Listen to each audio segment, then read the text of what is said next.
大家好，我是阿胖，今天分享一个鸳鸯蛋的吃法。这是货真价实的鸳鸯蛋，虽然长得像鸭子蛋，但不是鸭子蛋。先开小火煮2-3分钟，再摇一摇，使蛋黄不偏向一侧。大火煮6-7分钟，差不多就已经熟了。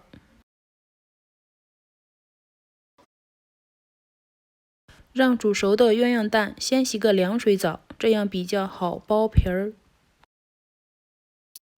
再准备1头大蒜，新大蒜不好剥皮儿，因为比较滑。加盐，使出你的洪荒之力，捣成一滩蒜泥。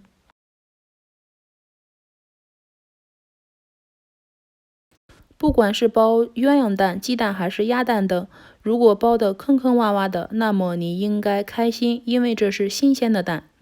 为了摆一个漂亮的造型，用大刀切几下。其实我觉得和蒜泥直接和那样比较好吃。蒜泥里加点生抽、芝麻香油。